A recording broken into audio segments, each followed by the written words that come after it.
parang mas birthday party tong outfit niya kesa pang funeral. The whole look kinda aged her a bit. Totoo, kasi wala naman talagang justice here sa Philippines. This look is so camp, it's so over the top. Gato yung expect ko, yung matatakot ako, kagaya nito. Mabuhay, drag addicts! It's your drag lord, Manila, Luzon. What? Can't you see I'm a little preoccupied at the moment? Welcome back to the Drag Bust, where we review the fashions of Drag Den Season 2. Well, not me. As the drag lord, I already got to see all the looks of the fabulous Pinoy queens when I judged them all on the current episode of Drag Den, streaming now on Prime Video. If this is your first time watching, two of my drag mules have turned their backs on the drag cartel and have become drag snitches, helping the fashion police. So while I'm in hiding, they are out there divulging their thoughts about these drag looks for your entertainment. Last time I gave you all a little riddle that hinted at this week's theme. If you haven't guessed it yet, your luck's about to run out. But here it is one more time. Follow these old sayings with all your might, because bad luck be a lady tonight. Make sure you subscribe, yeah, and leave a like. Okay, now roll the tape. Let's see what these snitches gotta say.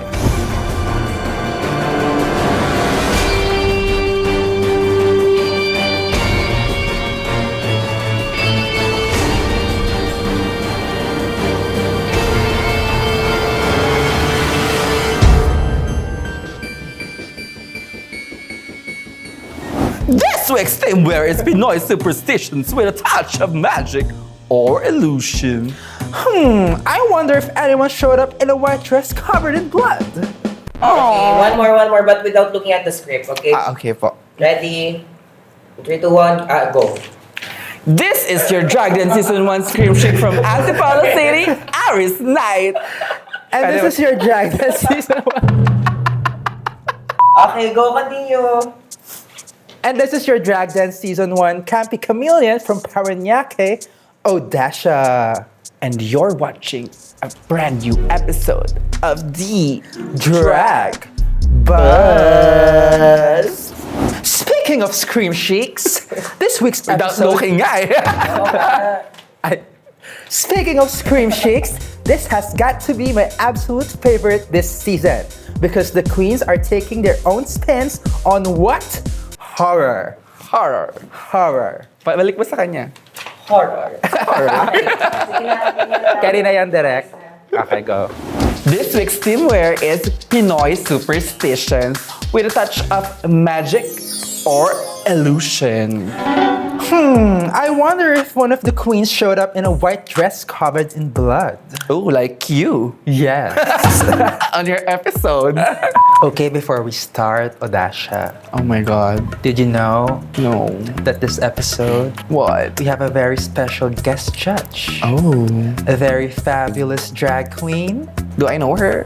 Try and make a guess. Oh. She is fabulous. She is beautiful. She is blonde. Oh. Does she have a letter A on her first name? Yes, her first name starts with the letter A. Oh my God. Is it Alaska? Ba yan? Ako? Ay, ikaw na naman. Sorry.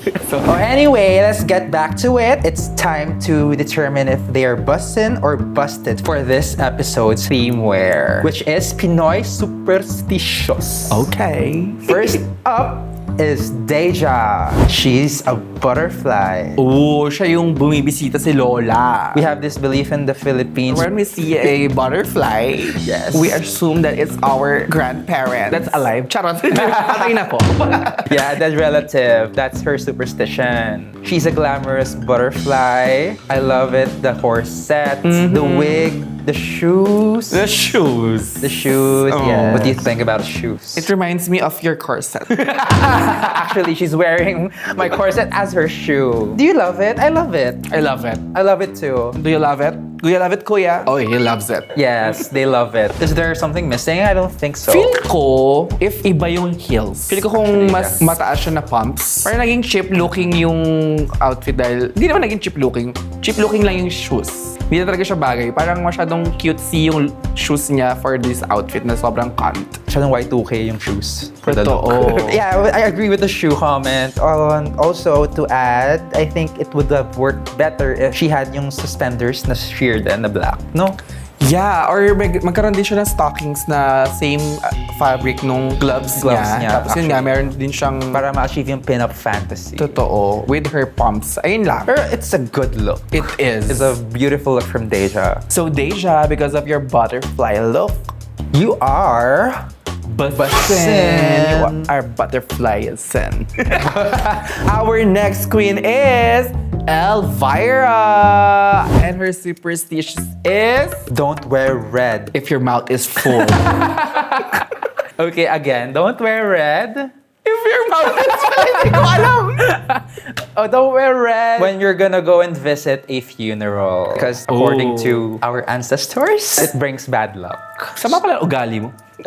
So what do we think of this look? Do we think? Well, I was there during the episode. Were you? Yeah. Oh my God. So I was there during the episode, so I saw it in real life. Here in the photo, I can see the details more. And it's a beautiful dress, and her face is painted beautifully. Although, in real life, during taping, this big headdress was blocking Most her of her, face. yeah. Especially with the lights, the fabric wasn't just blocking her face, also casting a shadow. Ang ganda-ganda ng face mo, bakla. Dapat hindi mo tinatago yan. Especially Elvira na isa sa mga pinaka-plakado mag-makeup. At pinakamabilis. Pinakamabilis. Now that we see this, mas na-appreciate ko yung look. Ang ganda ng Yeah. dress. Ang cute. Bawal magpula sa graduation. Yun pala yun. So what do you have to say as someone who's just seen this? Oh, first time kong makita to kasi after episode 1, hindi na ako nanood ng Dragon Season 2 eh. Pero yun, ang elegante niya tignan dito. Pero parang hindi nag-work yung headpiece niya for me. Actually, ang taas nung... Ang taas, ang sobrang laki. Parang siyang bulkan na sumabog lang. Diba? Yung parang... Or she could have chosen a more sheer fabric kung mag-veil siya. True. Also, speaking of that, kasi yung silhouette din hindi nakaka-funeral. Actually, yeah. Di ba parang mas birthday party tong outfit niya kesa pang funeral? Medyo nakaka-bother nga lang yung headdress, actually. Totoo. Yun lang talaga yung parang nagpa-off sa akin. Elvira, sobrang sayang niya. Maganda yung outfit, pero it's a busted. Next queen is Fiv Fatal. And her superstition is... Tangina, hirap i-English yung mga pamahiin na. If you are lost... Reverse cowboy.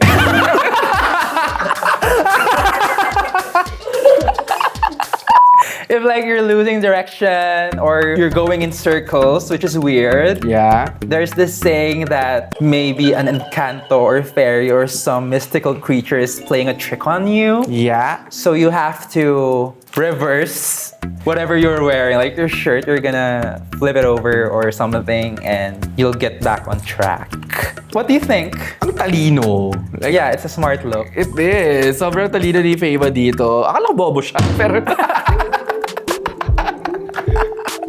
Pasabog tong look niya. In the main runway, at first we didn't get the superstition that she was presenting till she did that flip. Tapos, okay, yeah, that. Hindi ba mas kabog if nakataas yung hair niya? Yun nga eh, actually. And I remember pointing out na sana merong muka underneath or something. Kahit nga man lang mascara or anything para ang ganda ng illusion na bumaliktad siya. Totoo, ang cute Or nga. ganun, reverse. But ang ganda ng dress and ito Yeah. yung tipong siya, may physical comedy aspect. Superstitious naman siya, pero yun lang, parang may isasagad pa yung creativity when it comes to that. Maganda sana. I mean, maganda siya. Pero kaya pa siya Laruin. i-take to the next level. So because of that, Fiva, we give you a... Reverse busted, which is Nisu. Next up, we have Jean Vlog. Ooh, ang cute. Ang ganda, ang camp. Di ba sinabi na camp queen siya? Parang first time niya lang mag-produce ng look na camp talaga.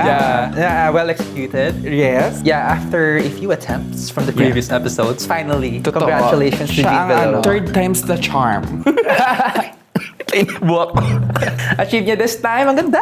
Oh my God, for Jean Vlog. See? Ang bet ko kasi kay Jin is, kaya niya pang i-improve yung looks niya. Kasi matalino siya eh. Like, yung concept-wise niya talaga, rough around the edges, yes, pero yung hindi mo maiisip.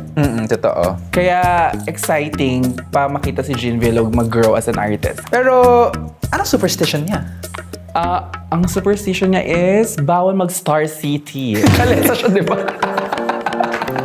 So, this look of Jean represents the superstition. Of me. No, you're not allowed to bring home food from a wake because they believe that souls will follow you home. Yeah. Yeah.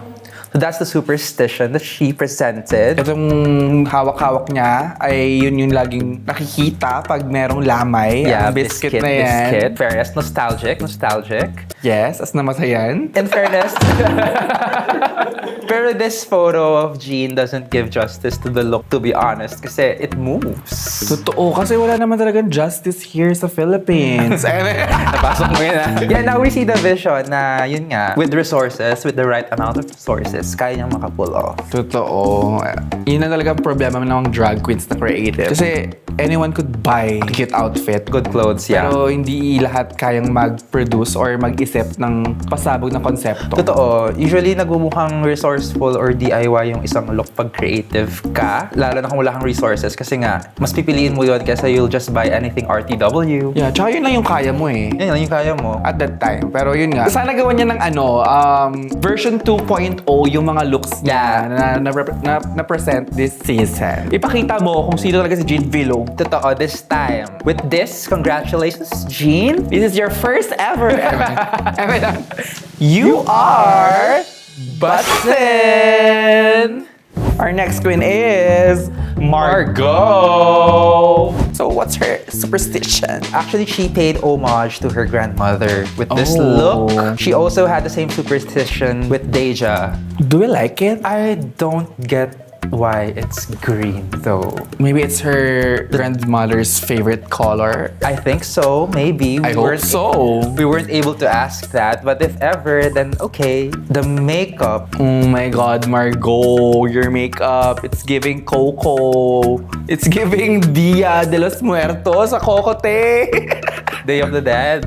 Yes. Well, this is a horror episode, so maybe she did kaya that. pala. Yeah, she did that on purpose, I think. But it could have been, I think, a little more blended. Over Dia de los Muertos nga kasi yung kamay niya din may mga Yeah. candles. In fairness. I love the nails. The wig is cool. I mean, knowing na she paid homage to her grandmother, at first I thought the wig is kinda, when I first saw it, parang the whole look kinda aged her a bit. But Pero intention niya naman yeah, yan eh. that was so- intentional. She was paying homage to her grandmother. Pero di ba pag ganyan yung wig ng lola mo, alam mo lang maldita yan or alam mong masungit yan. Hindi ko sure, lola ko kasi panot na eh. Oh my God! Lola mo ba si Moy? Pero yeah, ang ganda ng wig. Pero yun nga lang, siguro the color choices of the whole look, like the green with the gray hair, it's a bit of a disconnect to me. Gray hair because she's old, maybe. I actually like the overall look. Yeah. However, hindi ko pa rin magets yung superstition niya with it. Pag unang tingin, kailangan niya pa i-explain. Pero she's paying homage, so I think she did her grandmother proud. Well, I think it's hard to critique a look when it's, from the heart. yeah, that's why it's easy for us to critique Jane Vlog's looks before. Because it's not from the heart. So what do you think? What do we think? As I said, bet ko talaga yung look, pero hindi ko talaga siya magets. Ewan ko, baka bobo lang po ako. Normal na tao lang. Pero yun, Margo, I'm gonna give you a busted. Busted. Do you agree? Me with the color choice, yeah. Busted. Okay. Next look, we have Moy. Moy is giving you bawal maligo ng natutulog.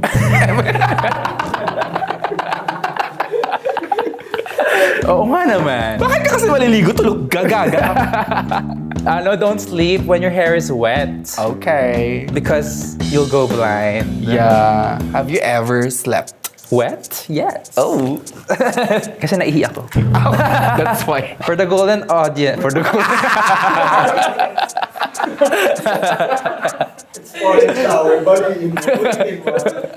So, let's get to the look of Moy. Yeah, anyway, her superstition is do not sleep when your hair is wet because you'll go blind.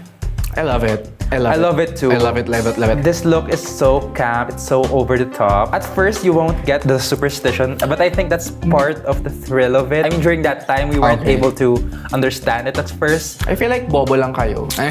Yeah, maybe. Katabi ko si Nicole eh. Right? No, yeah, but since the look is so good, you're gonna like think, what? Then she did her spiel, then we were like, oh, everything made sense for us. And now seeing it here in a photo, it still looks good.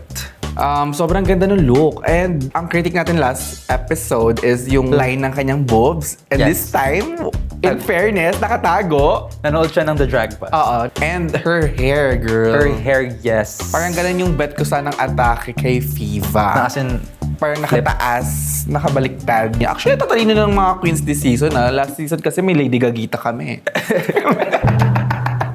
so far, this is our favorite look, I think. I feel like, yeah. Yes. With that, we give Moy a... Bussin! A slip and bussin. Yeah, hindi niya binulag na yan. Totoo. Our next queen is none other than Mrs. Mrs. Tan. Oh, her superstition. Is bawal maging nurse. Mrs. Tan's superstition here is you shouldn't go straight home if you came from a wake because the spirits will follow you. So here in the Philippines, it is our tradition that coming from a wake, we usually do stopovers before we go home. It's either a Yeah. coffee shop, Convenience stores. fast food restaurants. Yes. So just imagine the amount of souls there. And this one is so avant-garde and so high fashion, so clean. It is. She did all white. From the headdress to the shoe, everything's white. Again, another brave choice for a drag queen to wear all white. Yeah, I would never do that. Yes, and I love the pointed shoulders Scary. action. And look at the headdress. There are like souls coming out from the headdress. Yeah. Parang may mga faceless Yeah, na tingi. Faceless souls on the headdress. Okay. Of course, it's Mrs. Tan, so she demanded the lights on the stage to be closed, to be turned off. She had this gag prepared where their shadow hands on her skirt. And Okay. May reveal siya here. yeah, she had a reveal there. Although, Kasi nung siya lang lumabas, nag-CR muna ako eh. actually, nung lumabas siya, nakapikit ako. Paano? Ay, ganda. Para matutulog lang. Nabasa ang buhok. Pero yeah, the look is so clean. Super pulled off. High fashion it moment is, for it Mrs. is. Tan. What a great look for Mrs. What a Tan. great look for Mrs. Tan. What a great look for Mrs. Tan. What a great look for Mrs. Tan. What a great look for Mrs. Tan. I said it first. So, what do we give Mrs. Tan? What a great look for Mrs. Tan. For Mrs. Tan, you deserve a bussin'. Our last queen is none other than Russia. So, Russia's superstition here is bawal tumingin sa basag na salamin. Kasi, Magiging salamin ka. on a serious note, yeah, you shouldn't look at a broken mirror because they say that it's bad. It brings bad luck. Oh. Yeah. So tumingin ka ba na sa mirror nung nag-drag din season 1? In fairness, I remember this. During that time, during filming, sobrang nakakakilabot siya. It gave us goosebumps, but in a good way. I mean, for me. I don't know for Nicole. The goods bumps yun. Yes, hindi siya bad bump. Okay. During that time, as in, she had these broken shards on her face, and each broken shard was like reflecting a ray of light, spotlight. Basta. So that was so theatric, and yeah, it brought so much Memories. it brought so it brought so much thrill to the look. Okay. Kinarir ni ma'am ang pagiging nakakatakot. Totoo. And in fairness, inatras niya yung wig niya for this or totoong buhok niya na to. Oo, hairline niya na. Ayun natin. Okay. Hairline niya na pala to. In fairness, atong look na to, simple siya pero sobrang effective kasi yun nga, as I said, the sharded mirror talaga. And she had na naman another furniture with her. Isang malaking cabinet na may salamin. Doon siya lumabas. Grabe. Overall, nakakatakot siya. For a horror episode, gato yung expect ko, yung matatakot ako, kagaya nito. Nakakatakot siya, and also gusto ko lang i-share na Russia is one of the OG alternative spooky queens here in the Philippines. Yeah. Siya yung nag-perform ng I Will Always I Will Love Always You. Love You na nakakatakot. Na nakakatakot. Creepy version. Yeah, pero sabi sa mga chismis, ginaya niya lang daman daw yun. Pero, Oh my God. pero yun nga, siya yung nagpauso nun pagdating sa mga Miss Gay Barangayan, talent competitions. So ang ganda na nakita ko siya, it's a privilege that I got to see it in person before she passes away. Before na siya yung makikita mo sa broken mirror. Yeah, it's a privilege to see it in person as also someone who started as a spook queen. Na nakita ko yun na parang, oh my God, she paved the way. She really did. Yeah. So and- Miss Russia, Miss Russia, you are bussin'.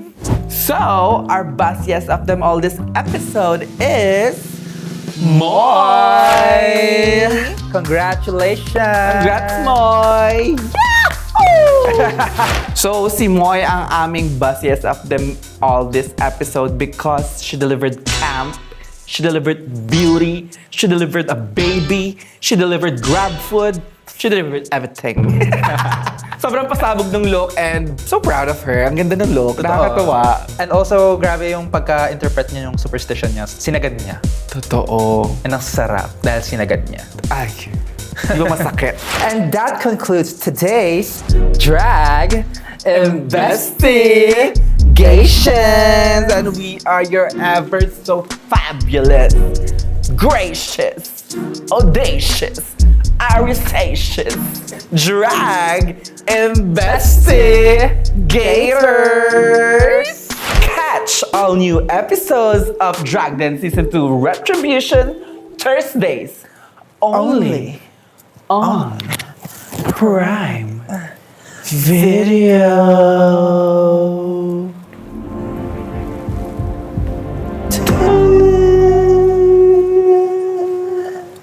Well, you got it right. It's Pinoy Superstitions. But by the looks of things, the misfortune is all mine. So while I try to turn my luck around, can you guess the theme of part 2, the main drag showdown based on this riddle? Lucky color, lucky stone, lucky number. Are you still lucky 6 feet under? Comment down below and we'll see you next time, if I'm lucky.